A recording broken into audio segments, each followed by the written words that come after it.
वाञ्छाकल्पतरुभ्यश्च कृपासिन्धुभ्य एव च पतितानां पावनेभ्यो वैष्णवेभ्यो नमो नमः।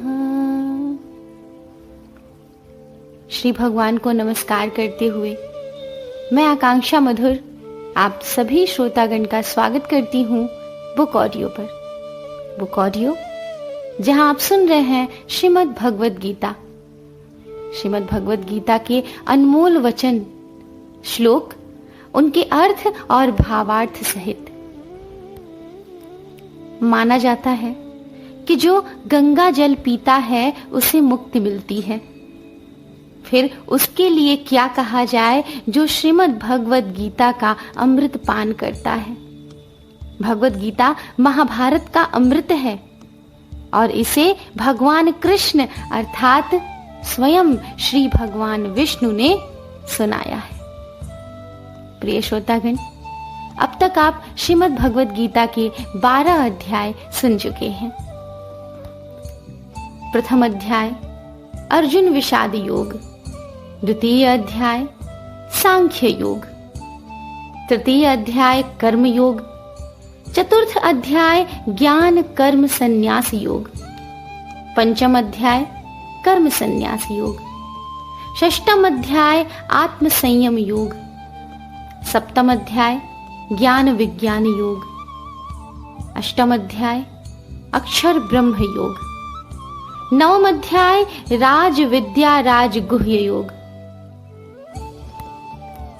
दशम अध्याय विभूति योग, एकादश अध्याय विश्व रूप दर्शन योग तथा द्वादश अध्याय भक्ति योग। अब आप सुनेंगे त्रयोदश अर्थात 13वां अध्याय क्षेत्र क्षेत्रज्ञ विभाग योग। प्रिय श्रोतागण, इस अध्याय में ज्ञान सहित क्षेत्र तथा क्षेत्रज्ञ के विषय का वर्णन है। यह क्षेत्र और क्षेत्रज्ञ क्या है, यह आपको इस अध्याय में ही सुनने को मिलेगा। इसके पश्चात ज्ञान सहित प्रकृति पुरुष के विषय का वर्णन है, अर्थात प्रकृति पुरुष कौन होता है, किस प्रकार होता है, इसका वर्णन इसी अध्याय में आपको सुनने को मिलेगा। तो आइए प्रारंभ करते हैं क्षेत्र क्षेत्रज्ञ विभाग योग नामक श्रीमद् भगवद गीता का त्रयोदश अध्याय। श्री परमात्मने नमः। अथ त्रयोदशोऽध्यायः। अर्जुन उवाच प्रकृतिं पुरुषं चैव क्षेत्रं क्षेत्रज्ञमेव च एतद्वेदितुमिच्छामि ज्ञानं ज्ञेयं च केशव। प्रिय श्रोतागण, युद्ध क्षेत्र में खड़े इस समय जब श्री कृष्ण अर्जुन को अद्भुत ज्ञान, अद्भुत उपदेश दे रहे हैं, तब कभी कभी अर्जुन भी अपने मन में आए प्रश्न श्री कृष्ण से कहते हैं और श्री भगवान उनके उत्तर भी देते हैं। इसी प्रकार इस समय अर्जुन ने श्री कृष्ण से एक प्रश्न पूछा। वह प्रश्न यह है कि हे कृष्ण, मैं प्रकृति एवं पुरुष, प्रकृति अर्थात सब कुछ देने वाली और पुरुष अर्थात भोक्ता, समस्त वस्तुओं का भोग करने वाला, क्षेत्र एवं क्षेत्रज्ञ तथा ज्ञान एवं ज्ञेय के विषय में जानने का इच्छुक हूँ। कृपया यह ज्ञान मुझे दें।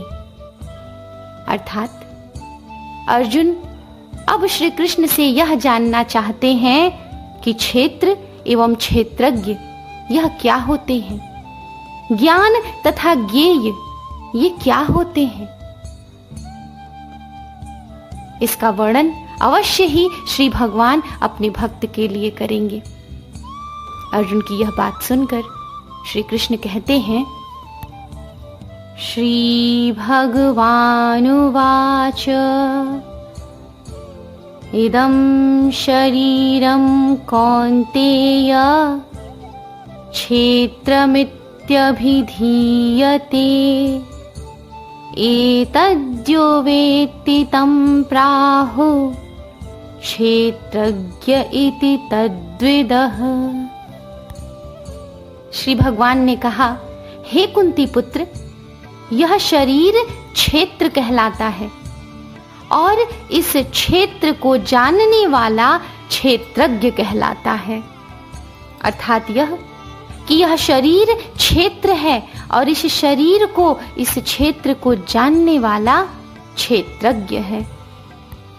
श्री भगवान आगे कहते हैं, क्षेत्रज्ञं चापि मां विद्धि सर्वक्षेत्रेषु भारत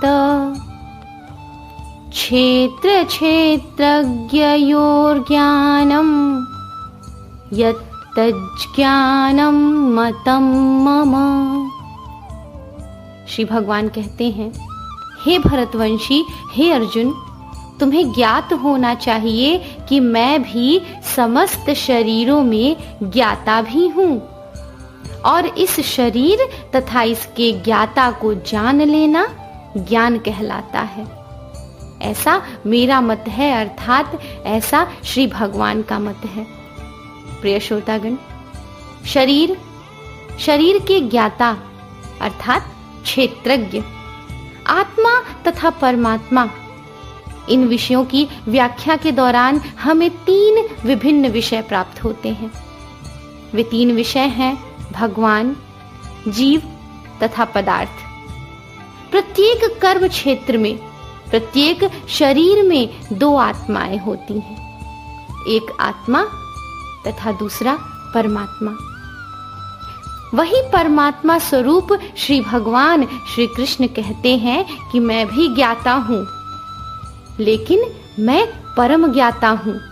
मैं शरीर में परमात्मा के रूप में विद्यमान रहता हूँ और जो भी व्यक्ति शरीर को भी जान ले और शरीर के ज्ञाता को अर्थात परमात्मा को भी जान ले, वही ज्ञानी है और यह जान लेना ही ज्ञान कहलाता है।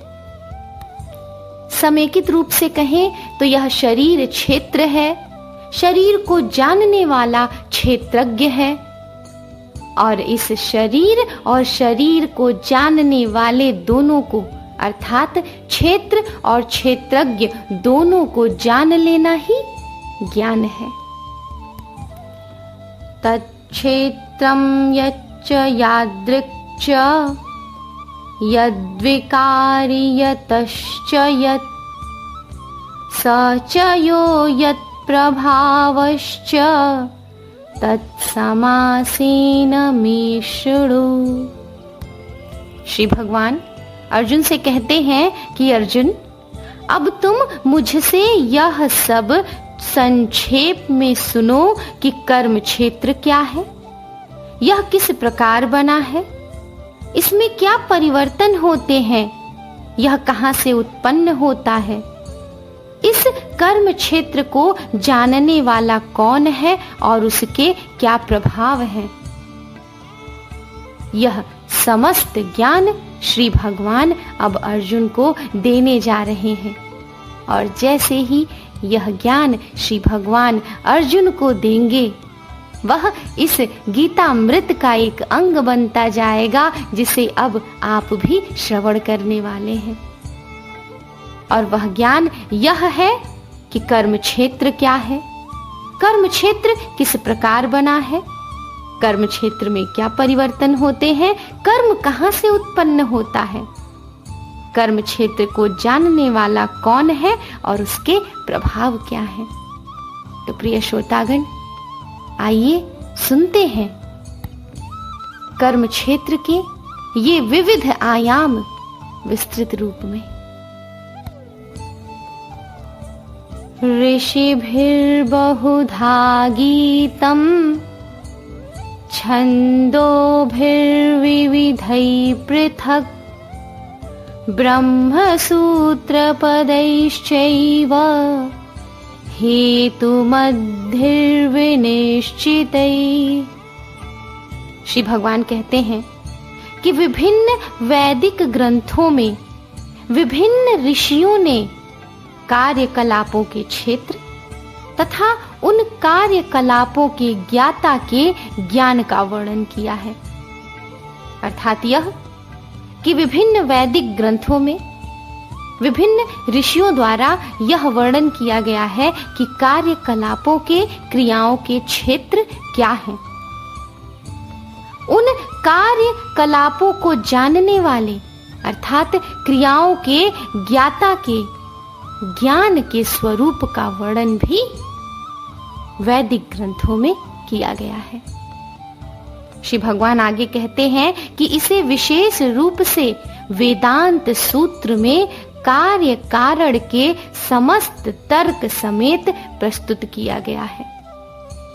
प्रिय श्रोतागण, वेदांत सूत्र नामक वैदिक ग्रंथ ऐसा ग्रंथ है जिसमें समस्त क्रियाओं, समस्त कार्यकलापों के क्षेत्र और उनके ज्ञान का वर्णन तर्क समेत, कारण समेत प्रस्तुत है। यह ज्ञान क्या है, यह बताते हैं श्री कृष्ण और कहते हैं, महाभूतान्यहंकारो बुद्धिरव्यक्तमेव च इंद्रियाणि दशैकं च पंचचेन्द्रियगोचरा इच्छा द्वेषः सुखं दुःखं संघातश्चेतना धृतिः एतच्छेत्रं समासेन सविकारमुदाहृतम्। श्री भगवान कहते हैं कि पंच महाभूत, अहंकार, बुद्धि, अव्यक्त अर्थात तीनों गुणों की अप्रकट अवस्था, 10 इंद्रियां तथा मन, 5 इंद्रिय विषय, इच्छा, द्वेष, सुख, दुख, संघात, जीवन के लक्षण तथा धैर्य, इन सब को संक्षेप में कर्म का क्षेत्र तथा उसकी अंतः क्रियाएं अर्थात विकार कहा जाता है। इसे विस्तृत रूप में समझें तो कर्म क्षेत्र में जो तत्व सम्मिलित हैं वो है सर्वप्रथम पंच महाभूत। पंच महाभूत अर्थात पृथ्वी, जल, अग्नि, वायु तथा आकाश। उसके पश्चात कर्म क्षेत्र के जो तत्व हैं वे हैं अहंकार, बुद्धि तथा तीनों गुण। तीनों गुण अर्थात रजोगुण, तमोगुण और सतोगुण। इन तीनों गुणों की अव्यक्त अवस्था। इसके पश्चात कर्म क्षेत्र के तत्व हैं 5 ज्ञानेंद्रियां, नेत्र, कान, नाक, जीभ तथा त्वचा। 5 कर्म इंद्रियां, वाणी, पांव, हाथ, गुदा तथा लिंग और एक अंतः इंद्रिय अर्थात मन जो 10 इंद्रियों से ऊपर स्थित होता है। ये सभी कर्म के क्षेत्र के तत्व हैं। इसके अतिरिक्त इन इंद्रियों के 5 विषय गंध, स्वाद, रूप, स्पर्श तथा ध्वनि, ये सभी कर्म के क्षेत्र के तत्व हैं। इन 24 तत्वों का समूह कार्य क्षेत्र कहलाता है। फिर इच्छा, द्वेष, सुख तथा दुख, ये अंतःक्रियाएं अर्थात विकार हैं जो शरीर के 5 महाभूतों की अभिव्यक्तियां हैं। चेतना तथा धैर्य के द्वारा प्रदर्शित जीवन के लक्षण मन, अहंकार तथा बुद्धि हैं। ये सूक्ष्म तत्व भी कर्म क्षेत्र में सम्मिलित रहते हैं। तो प्रिय श्रोतागण, इस प्रकार आपने यह जाना कि कर्म क्षेत्र के तत्व कौन कौन से हैं। ये 24 हैं और उनकी अंतःक्रियाएं अर्थात विकार कौन कौन से हैं। इसके पश्चात श्री भगवान यह बताते हैं कि ज्ञान क्या है और अज्ञान क्या है। अमानित्वमदम्भित्वा महिंसा शान्तिरार्जवम् आचार्योपासनं शौचं स्थैर्यमात्मविनिग्रह इन्द्रियार्थेषु वैराग्य मनहंकार एव च जन्म मृत्यु जरा व्याधि दुःख दोषानुदर्शनम् असक्तिरनभिष्वङ्ग पुत्रदार गृहादिषु नित्यं च समचित्तत्वा मिष्टानिष्टोपपत्तिषु मयि चानन्ययोगेन भक्तिरव्यभिचारिणी विविक्तदेशसेवित्वा मरतिर्जनसंसदि अध्यात्मज्ञाननित्यत्वं तत्त्वज्ञानार्थदर्शनम् एतज्ज्ञानमिति प्रोक्तमज्ञानं यतदोऽन्यथा।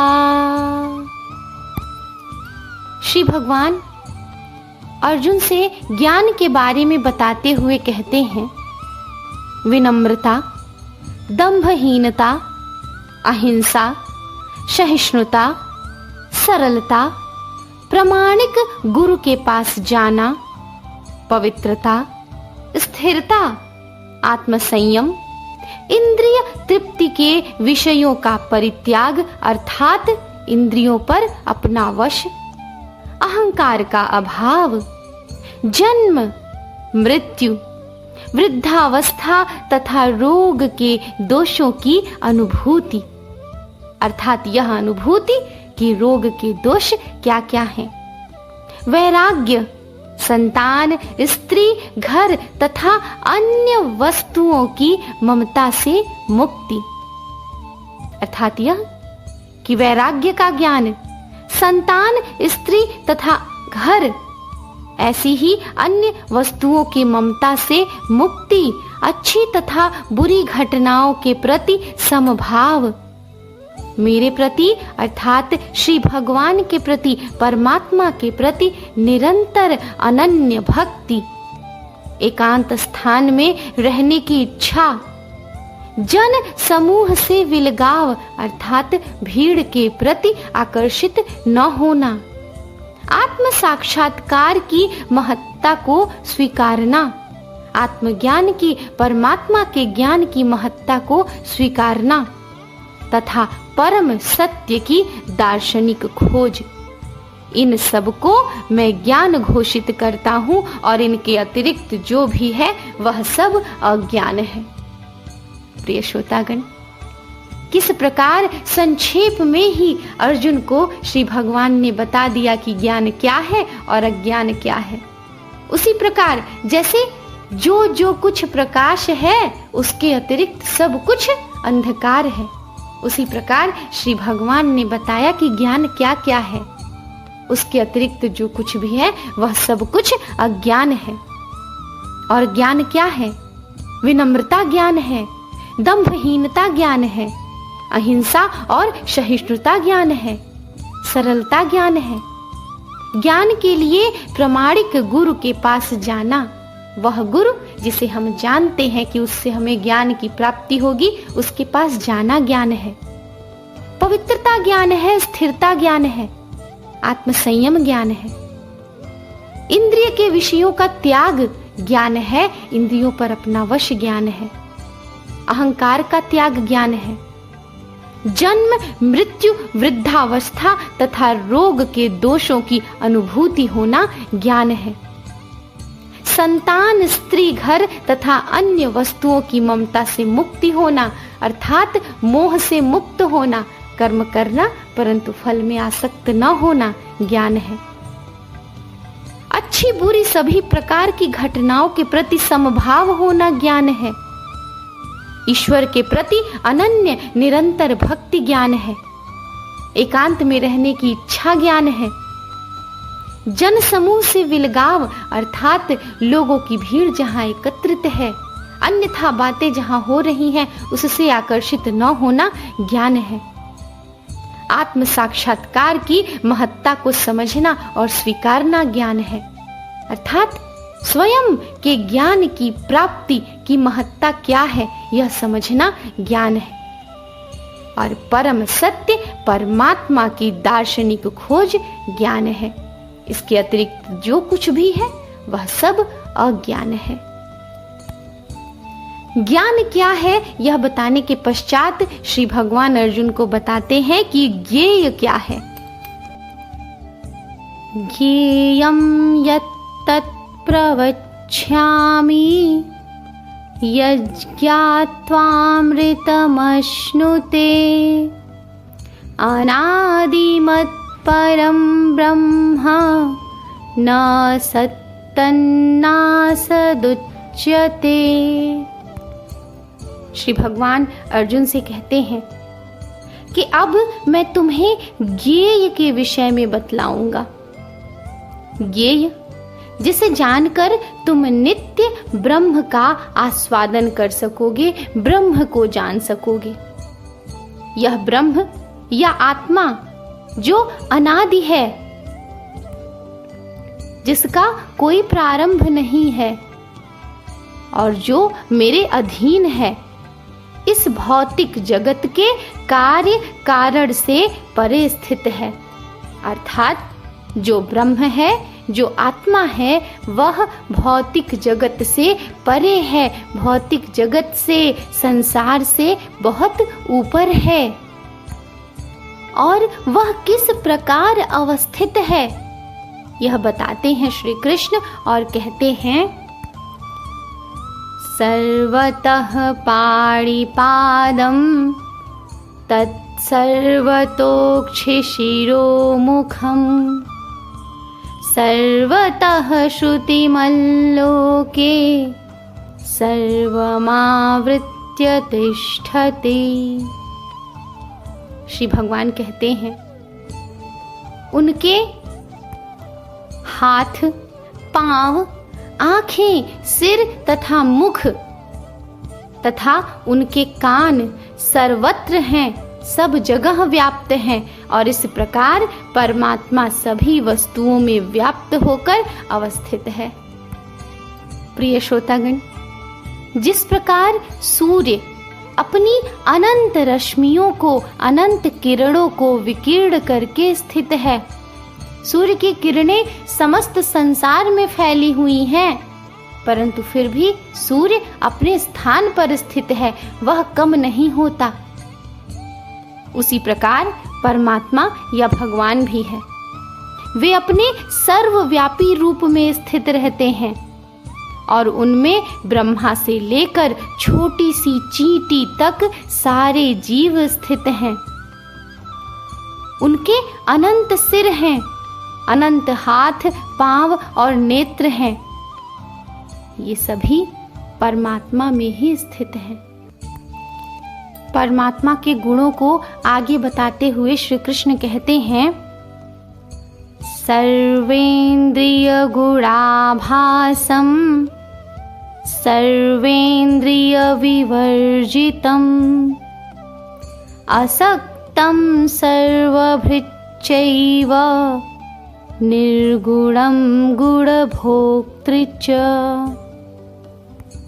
श्री भगवान कहते हैं कि परमात्मा समस्त इंद्रियों के मूल स्रोत हैं, फिर भी वे इंद्रियों से रहित हैं। अर्थात इंद्रियों की उत्पत्ति परमात्मा से ही हुई है, परंतु परमात्मा पर इंद्रियों का प्रभाव नहीं है। वे समस्त जीवों के पालन कर्ता होकर भी अनासक्त हैं।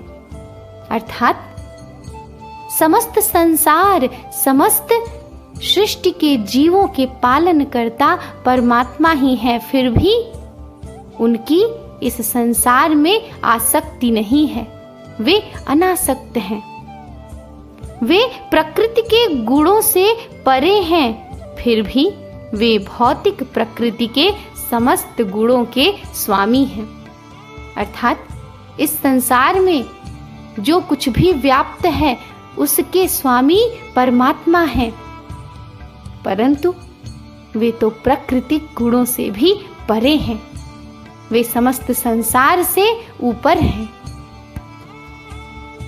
बहिरन्तश्च भूतानामचरं चरमेव च सूक्ष्मत्वात् तद्विज्ञेयं दूरस्थं चान्तिके च तत्। श्री भगवान कहते हैं कि परम सत्य अर्थात परमात्मा जड़ तथा जंगम समस्त जीवों के बाहर तथा भीतर स्थित हैं। अर्थात परमात्मा भौतिक जगत में भी स्थित हैं और आध्यात्मिक जगत में भी स्थित हैं। सूक्ष्म होने के कारण वे भौतिक इंद्रियों के द्वारा जानने या देखने से परे हैं। परमात्मा इतने सूक्ष्म हैं, उनका ज्ञान इतना गूढ़ है कि वे भौतिक इंद्रियों द्वारा देखे और समझे नहीं जा सकते हैं। परमात्मा को समझने के लिए परम ज्ञान की आवश्यकता है। यद्यपि वे अनंत दूर रहते हैं, किंतु हम सबों के निकट भी हैं। भौतिक रूप से देखें तो परमात्मा उसी प्रकार जिस प्रकार सूर्य है। सूर्य पृथ्वी से अत्यधिक दूरी पर स्थित है, परंतु उस सूर्य की किरणें पृथ्वी पर सदैव पहुंचती रहती हैं। वैसे ही परमात्मा है। भौतिक रूप से देखें तो परमात्मा बहुत दूर अवस्थित है, परंतु वह हम सबके निकट है। वह हम सबके भीतर तथा बाहर स्थित है, और इसे कोई मनुष्य तभी समझ सकता है जब वह परमात्मा में आस्था रखे, परमात्मा का ज्ञान प्राप्त करे। परमात्मा को किस प्रकार समझना चाहिए यह बताते हैं श्री कृष्ण अर्जुन से, और कहते हैं अविभक्तं च भूतेषु विभक्तमिव च स्थिरम् भूतभर्तृ च तज्ज्ञेयं ग्रसिष्णु प्रभविष्णु च। श्री भगवान कहते हैं कि यद्यपि परमात्मा समस्त जीवों के मध्य विभाजित प्रतीत होता है, लेकिन वह कभी भी विभाजित नहीं है। अर्थात यह कि यदि परमात्मा सभी जीवों में अवस्थित है तो सामान्य रूप से सोचे तो यह ज्ञात होगा कि परमात्मा विभाजित होगा, छोटे छोटे भागों में बंटकर और सभी जीवों के भीतर स्थित होगा। परंतु ऐसा नहीं है। परमात्मा विभाजित नहीं है। जैसे वायु है, वायु हम सबके भीतर स्थित है। वायु से हम सभी का जीवन चल रहा है, परंतु क्या हमारे लिए वायु को विभाजित होना पड़ रहा है? नहीं ना। वायु उसी प्रकार है अपने आप में संपूर्ण, परंतु फिर भी वह समस्त जीवों में वास करती है। समस्त जीव उसके कारण जीवित रहते हैं। वैसे ही परमात्मा है, वह समस्त जीवों में वास करते हैं, परंतु वे विभाजित नहीं होते। वह एक रूप में स्थित है। यद्यपि वह प्रत्येक जीव का पालन करता है, लेकिन यह समझना चाहिए कि वह सबों का संहार करता है और सबों को जन्म देता है। प्रिय श्रोतागण, इसका अर्थ यह है कि सामान्यतः यह समझा जाता है कि जो परमात्मा है वह समस्त संसार का, समस्त जीवों का पालन करता है, परंतु वास्तविकता तो यह है कि यह संसार परमात्मा का ही अंश है, परमात्मा से ही उत्पन्न है, परमात्मा से ही चलता है और परमात्मा के द्वारा ही इसका संहार होता है, इसकी समाप्ति होती है। ज्योतिषामपि तज्ज्योतिस्तमसः परमुच्यते ज्ञानं ज्ञेयं ज्ञानगम्यं हृदि सर्वस्य विष्ठितम्। श्री भगवान अर्जुन से कहते हैं कि वे अर्थात परमात्मा समस्त प्रकाशमान वस्तुओं के प्रकाश स्रोत हैं। अर्थात यह कि संसार में जितनी भी प्रकाशमान वस्तुएं हैं, जितनी भी ऐसी वस्तुएं हैं जिनके पास प्रकाश है, उन सभी वस्तुओं के प्रकाश का एक स्रोत है और वह स्रोत है परमात्मा। परमात्मा भौतिक अंधकार से परे हैं और अगोचर हैं। वे ज्ञान हैं, ज्ञेय हैं और ज्ञान के लक्ष्य हैं। वे सबके हृदय में स्थित हैं। जो आध्यात्म है वह स्वयं ही इतना प्रकाशमान है कि उसे किसी अन्य प्रकाश की आवश्यकता ही नहीं है, क्योंकि परमात्मा तो भौतिक अंधकार से परे है। परमात्मा स्वयं परम प्रकाश है, आध्यात्मिक प्रकाश है और परमात्मा ही ज्ञान है। परमात्मा ही जानने के योग्य है और परमात्मा ही ज्ञान का लक्ष्य है। और इस प्रकार इस ज्ञान का समेकन करते हुए श्री कृष्ण अर्जुन से कहते हैं, इति क्षेत्रम तथा ज्ञानम ज्ञेयं चोक्तम समासतः मद्भक्त एतद्विज्ञाय मद्भावायोपपद्यते। श्री कृष्ण कहते हैं कि इस प्रकार मैंने कर्म क्षेत्र अर्थात शरीर, ज्ञान तथा ज्ञेय का संक्षेप में वर्णन किया है। इसे केवल मेरे भक्त ही पूरी तरह समझ सकते हैं और इस तरह मेरे स्वभाव को प्राप्त होते हैं। अर्थात यह कि कर्म क्षेत्र अर्थात शरीर, ज्ञान तथा ज्ञेय का जो वर्णन श्री भगवान ने श्रीमद् भगवद गीता में किया है, उसे कोई भी व्यक्ति तभी समझ सकता है जब उसकी परमात्मा में आस्था हो, जब उसे परमात्मा पर विश्वास हो, जब उसके मन में परमात्मा के प्रति भक्ति हो। और इस प्रकार से वह व्यक्ति परमात्मा के स्वभाव को प्राप्त कर सकता है, परमात्मा को प्राप्त कर सकता है।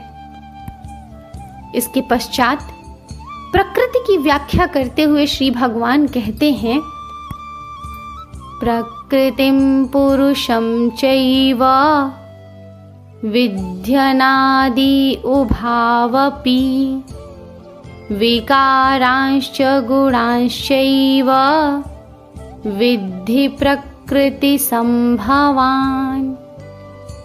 कार्य कारण कर्तृत्वे हेतु प्रकृतिरुच्यते पुरुषः सुख दुःखानां भोक्तृत्वे हेतुरुच्यते।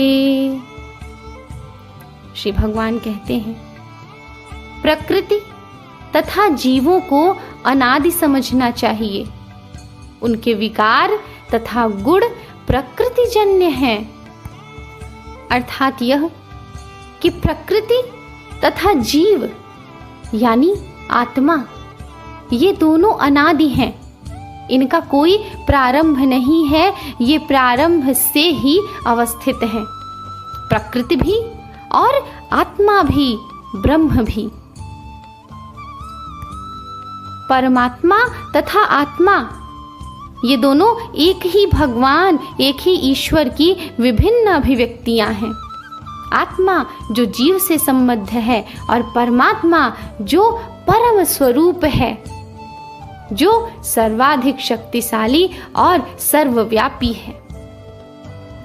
और प्रकृति तथा जीवों में, अर्थात इस प्रकृति में या फिर आत्मा में, शरीर में जो भी विकार या गुण हैं, वे सभी प्रकृतिजन्य हैं। अर्थात सभी प्रकार के विकार प्रकृति की ही उपज हैं। जीवों के सारे विकार तथा प्रकार शरीर के कारण हैं। और यदि इस शरीर से परे देखें, आत्मा की बात करें, तो आत्मा तो सभी जीवों में एक सी है। आत्मा के लिए कोई भी अलग नहीं है। समस्त जीवों के लिए आत्मा का प्रकार एक ही है। और परमात्मा जो है, जो संसार से परे है परंतु संसार को चलाता है, वह परमात्मा भी समस्त जीवों के लिए, समस्त प्रकृति के लिए एक ही है। पुरुषः प्रकृतिस्थो हि भुङ्क्ते प्रकृतिजान् गुणान् कारणं गुणसङ्गोऽस्य सदसद्यो निजन्मसु। श्री भगवान कहते हैं कि इस प्रकार जीव प्रकृति के तीनों गुणों का भोग करता हुआ प्रकृति में ही जीवन बिताता है। तीनों गुण अर्थात वही तीनों गुण जिसकी चर्चा हम पहले भी कर चुके हैं, सतोगुण, तमोगुण और रजोगुण। इन तीनों गुणों का भोग करता हुआ जीव प्रकृति में ही अपना जीवन बिताता है। और यह उस प्रकृति के साथ उसकी संगति के कारण है। एक जीव, एक जीवात्मा सदैव प्रकृति से बंधा हुआ है। इस प्रकृति में ही उसका जन्म होगा, उसका जीवन पूर्ण होगा और पुनः उसकी मृत्यु होगी। इस तरह से उसे उत्तम तथा अधम योनियां मिलती रहती हैं। अर्थात यह कि जन्म, जीवन के पश्चात जब मृत्यु होती है तो मात्र शरीर ही मृत होता है। आत्मा तो वैसी ही रहती है क्योंकि आत्मा अनादि है। आत्मा सदैव से चली आ रही है। वह आत्मा पुनः किसी और रूप में, किसी और प्रकार का शरीर धारण करके जन्म लेती है। और यही जन्म की अवस्थाएं कि किस प्रकार का शरीर आत्मा धारण कर रही है, योनियां कहलाती हैं। मनुष्य अपने कर्मों के अनुसार मृत्यु के पश्चात अलग अलग योनियों में जन्म लेता है और इस प्रकार से वह इस संसार से बंधा रहता है। वह बार बार जन्म लेता है और बार बार उसकी मृत्यु होती है। और इस जन्म मृत्यु के बीच जो जीवन वह जीता है, उस जीवन में वह प्रकृति का भोग करता है।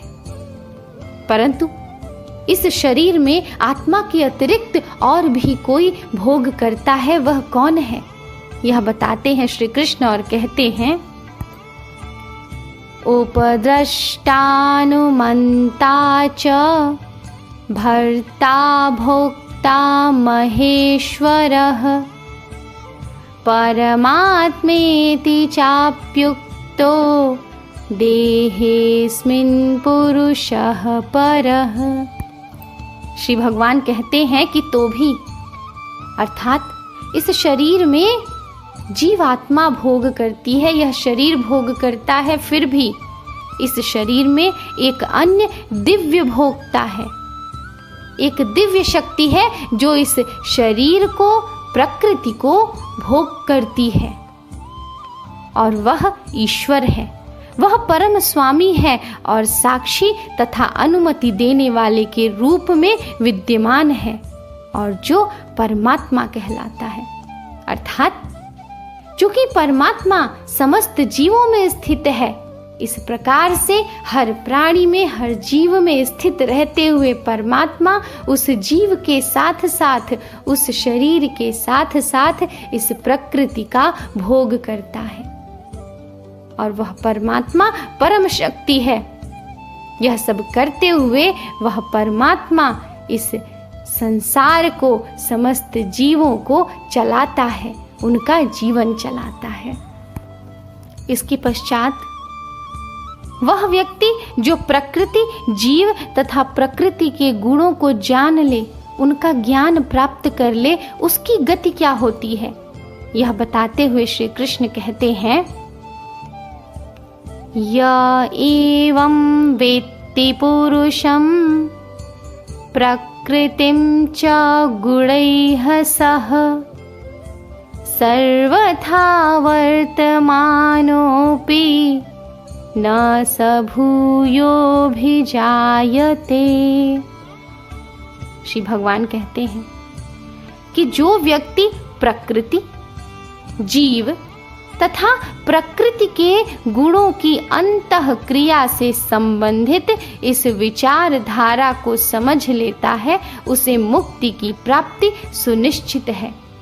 अर्थात वह व्यक्ति जो प्रकृति को समझ लेता है, जो जीव को समझ लेता है और प्रकृति के गुणों की अंतः क्रियाओं को समझ लेता है, अर्थात वह समस्त ज्ञान जो इस अध्याय में अब तक श्री भगवान ने दिया है, उसे जो व्यक्ति समझ लेता है, उसे मुक्ति की प्राप्ति सुनिश्चित है, क्योंकि उसे यह ज्ञान हो जाता है कि समस्त शरीरों में परमात्मा का वास है। जन्म और मृत्यु के बीच जो जीवन है, उसमें व्यक्ति, उसमें जीव इस प्रकृति का भोग करता है, और मृत्यु के पश्चात वह पुनः पुनः जन्म लेता है, मृत्यु को प्राप्त होता है, विभिन्न योनियों में जन्म लेता रहता है। परंतु यदि वह परमात्मा का ज्ञान प्राप्त कर ले तो उसे मोक्ष की प्राप्ति होती है और उसे जीवन मरण के चक्र से मुक्ति हो जाती है।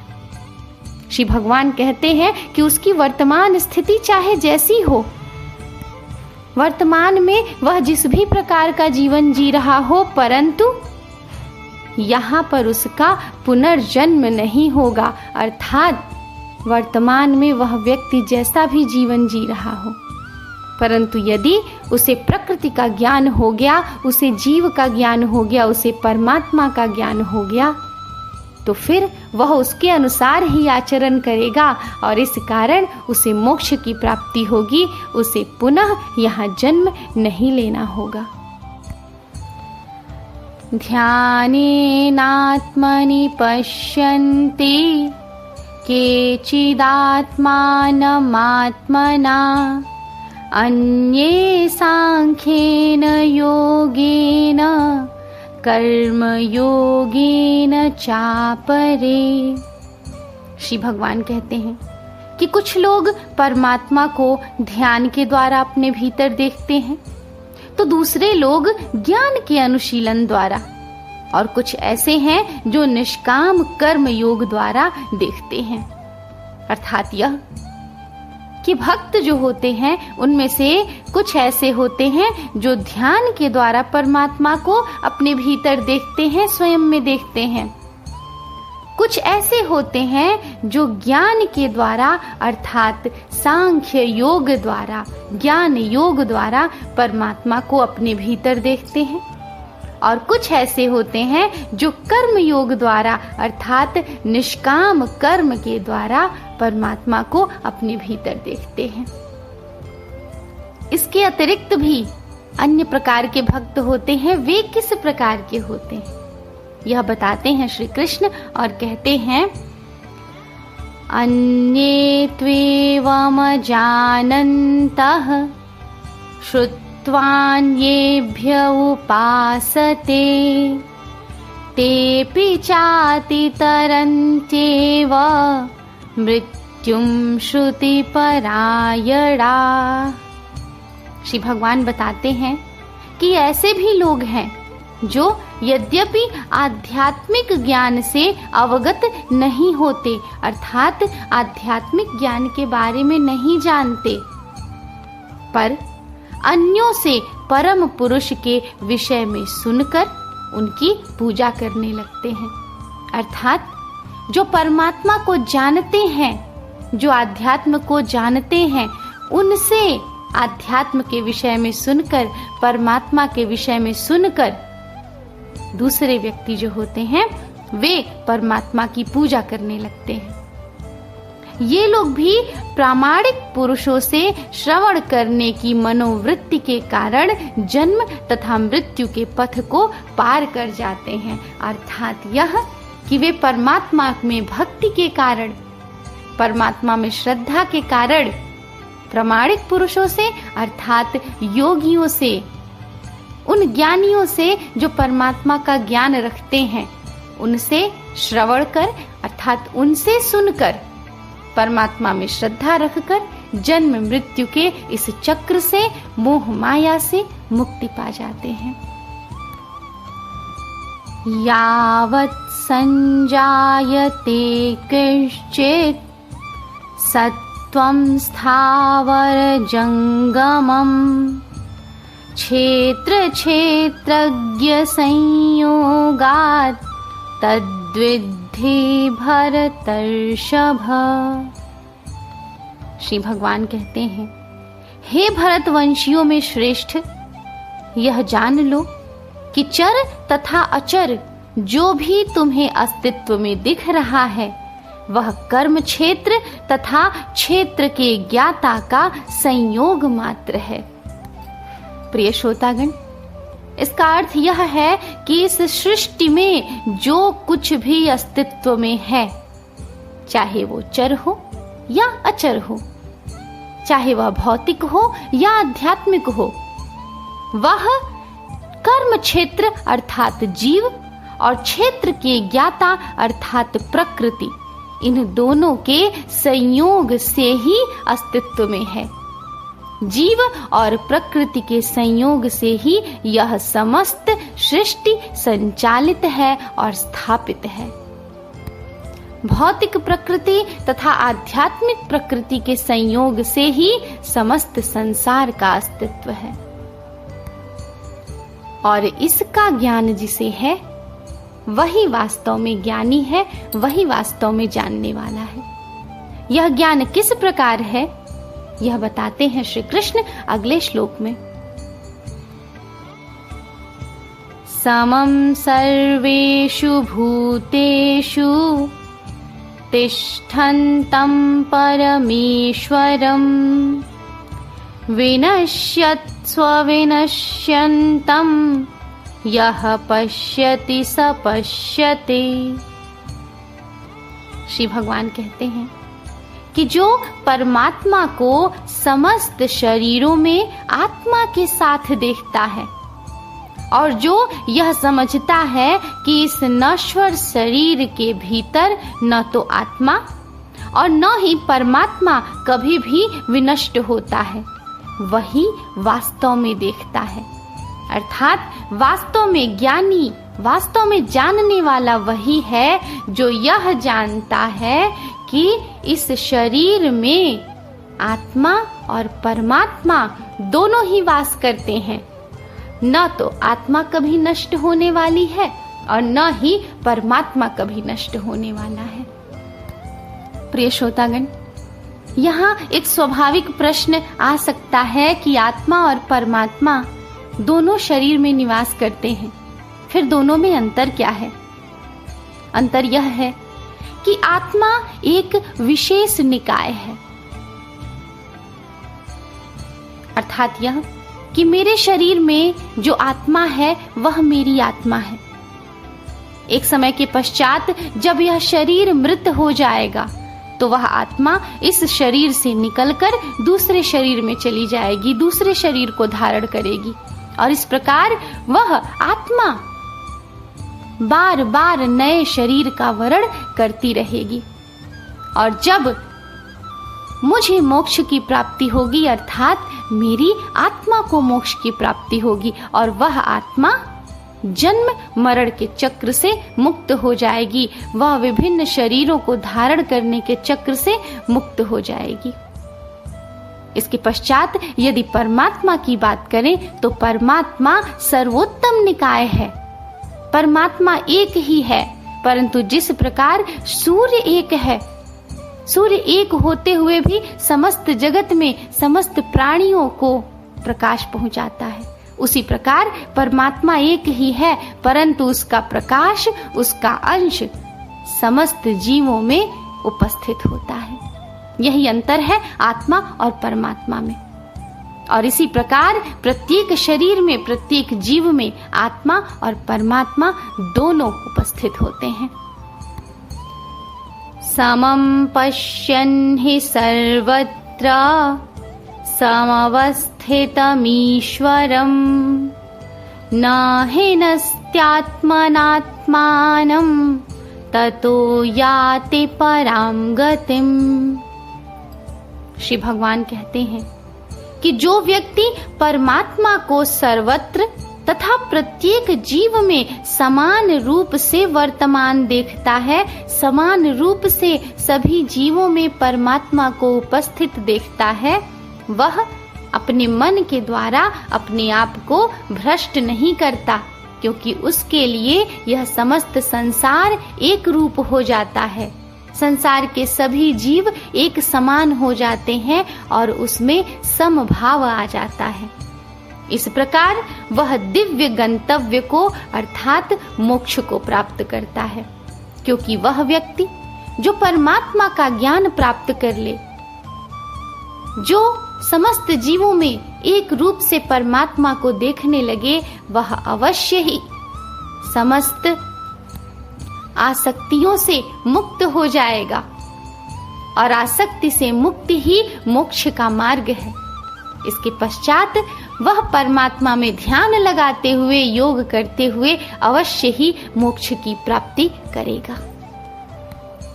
प्रकृत्यैव च कर्माणि क्रियमाणानि सर्वशः यः पश्यति तथात्मानमकर्तारं स पश्यति। श्री भगवान अर्जुन से कहते हैं कि जो यह देखता है कि सारे कार्य शरीर द्वारा संपन्न किए जाते हैं, जिसकी उत्पत्ति प्रकृति से हुई है, और जो देखता है कि आत्मा कुछ भी नहीं करती, वही यथार्थ में देखता है। अर्थात वास्तविक ज्ञान उसे ही है जो यह समझता है कि इस जीवन में जो भी कार्य किए जा रहे हैं मेरे द्वारा, वह वास्तव में मेरे द्वारा नहीं किए जा रहे, वह तो मेरे शरीर द्वारा किए जा रहे हैं। आत्मा द्वारा कोई कार्य नहीं किया जा रहा, और इस प्रकार से वह आत्मा को समस्त कर्मों की आसक्ति से अलग रख पाता है, अनासक्त रह पाता है। वही ज्ञानी है और वही वास्तव में कर्म के ज्ञान को समझता है कि कर्म में जो लिप्त है वह तो शरीर है, आत्मा तो उससे विलग है, पृथक है, और आत्मा को कर्मों से अनासक्त रहना चाहिए। शरीर को सारे कर्म करने दें, परंतु आत्मा को परमात्मा में लीन करें, कर्मों में आसक्त न होने दें। इस ज्ञान की प्राप्ति के पश्चात विवेकवान व्यक्ति किस प्रकार ब्रह्म बोध को प्राप्त करता है, यह बताते हुए श्री कृष्ण कहते हैं, यदा भूत पृथग् भावम् एकस्थमनुपश्यति ततएव च विस्तारं ब्रह्म संपद्यते तदा। श्री भगवान बताते हैं कि जब विवेकवान व्यक्ति विभिन्न भौतिक शरीरों के कारण विभिन्न स्वरूपों को देखना बंद कर देता है और यह देखता है कि किस प्रकार से जीव सर्वत्र फैले हुए हैं, तो वह ब्रह्मबोध को प्राप्त होता है। अर्थात वह व्यक्ति जिसे परमात्मा का, आत्मा का और शरीर का ज्ञान हो चुका है, वह इस ज्ञान के पश्चात शरीरों को अलग अलग देखना बंद कर देता है। यह दूसरा व्यक्ति है, यह तीसरा व्यक्ति है, यह किसी और प्रकार का जीव है, यह किसी और प्रकार का जीव है, इस प्रकार से देखना वह बंद कर देता है। उसे समस्त जीव एक जैसे दिखाई देने लगते हैं और समस्त जीवों में परमात्मा मात्र दिखाई देने लगता है। इस प्रकार से वह ब्रह्म बोध को प्राप्त कर लेता है। यही बोध ब्रह्म बोध कहलाता है। अनादित्वान् निर्गुणत्वात् परमात्मायमव्ययः शरीरस्थोऽपि कौन्तेय न करोति न लिप्यते।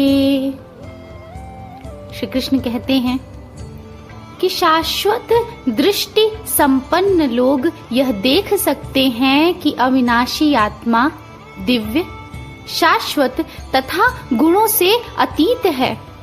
अर्थात वे व्यक्ति जिनकी दृष्टि शाश्वत है, जो समस्त संसार में परमात्मा को देखते हैं, वे यह देख सकते हैं कि आत्मा दिव्य है, आत्मा शाश्वत है, कभी उसका विनाश नहीं हो सकता, तथा आत्मा गुणों से अतीत है, वह इस संसार से परे है। हे अर्जुन, भौतिक शरीर के साथ संपर्क होते हुए भी आत्मा न तो कुछ करता है और न लिप्त होता है। इसी कारण उसे गुणों से अतीत कहा गया है, क्योंकि जो भी कार्य है वे कार्य शरीर करते हैं और शरीर से संपर्क तो होता है आत्मा का, परंतु फिर भी आत्मा किसी भी प्रकार के कार्य में लिप्त नहीं होती है। यही ज्ञान जिसे प्राप्त हो गया, जिसे समझ आ गया, वह ज्ञानी है।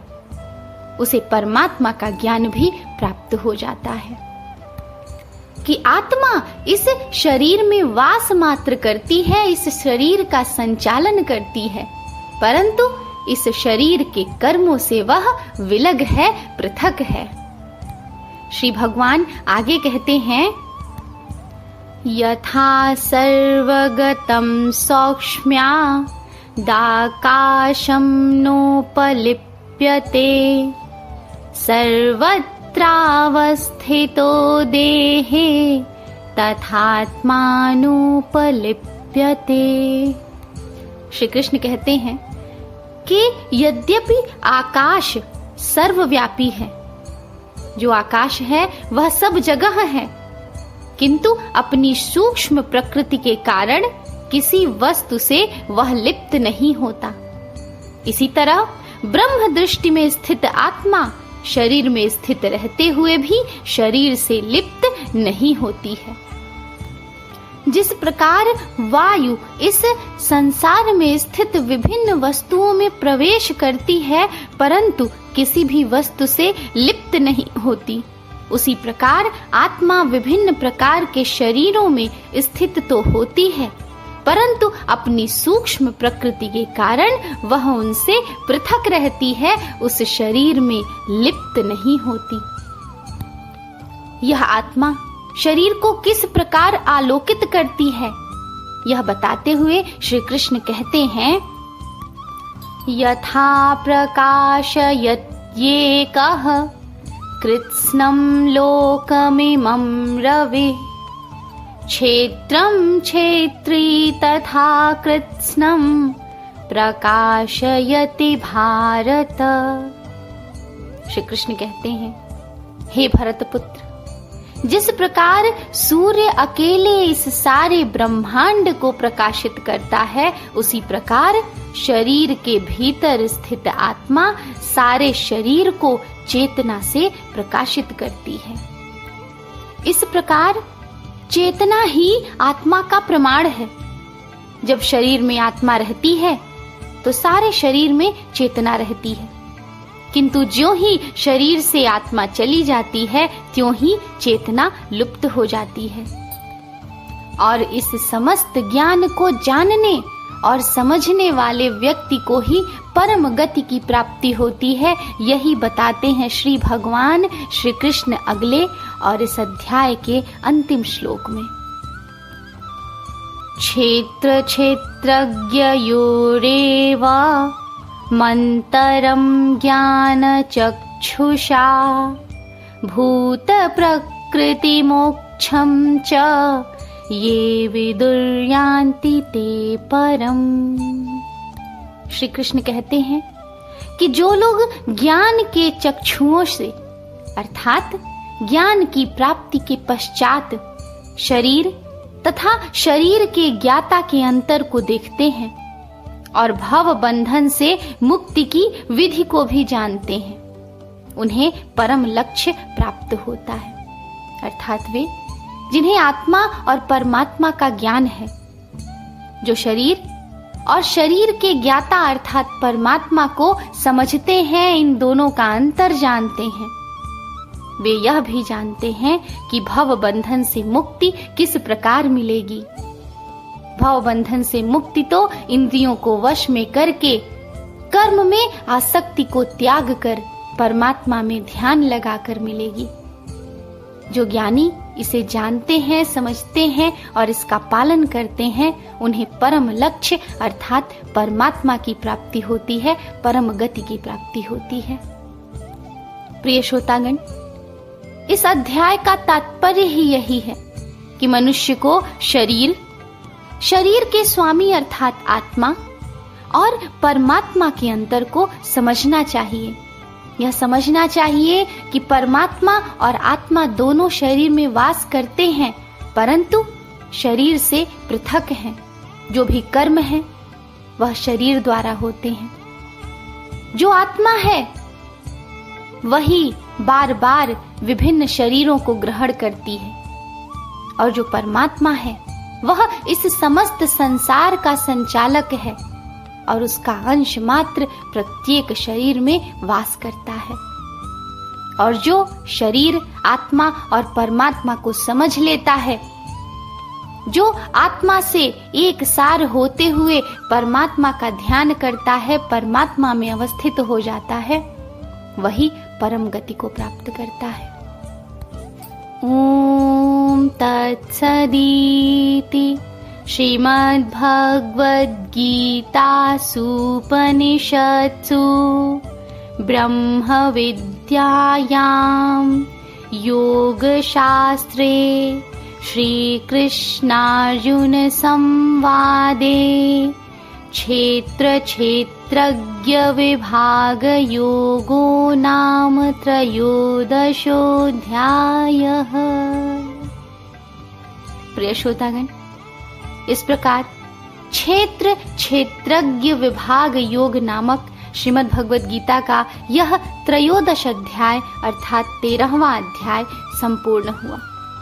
इस अध्याय में आपने यह सुना कि क्षेत्र क्षेत्रज्ञ क्या है, ज्ञेय क्या है, ज्ञान क्या है, शरीर आत्मा और परमात्मा क्या है और किस प्रकार आत्मा और परमात्मा शरीर से पृथक हैं।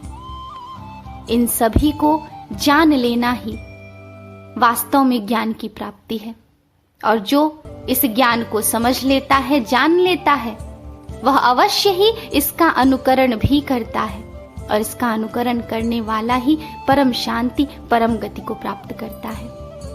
प्रिय श्रोतागण, वर्तमान जीवन में देखें, वास्तविक जीवन में देखें तो यदि हम यह समझ लें कि जो भी कर्म है वह तो इस शरीर के द्वारा किया जा रहा है, सुख दुख में समान रहें, मोह में अत्यंत लिप्त ना हो, तो अवश्य ही हम प्रसन्न रहेंगे और परमात्मा की आराधना करें, परमात्मा में श्रद्धा रखें। क्योंकि श्रीमद् भगवद गीता को मात्र सुनना ही पर्याप्त नहीं है, इसे अपने जीवन में शामिल करें, इसका अनुकरण करने की चेष्टा करें, तभी श्रीमद् भगवद गीता रस के अमृत का पान करना सफल है। प्रिय श्रोतागण, अब अगला अर्थात 14वां अध्याय भी मैं यानी आकांक्षा मधुर लेकर आऊंगी आपके समक्ष। इसे सुनने के लिए सुनते रहिए बुक ऑडियो। जय श्री कृष्ण।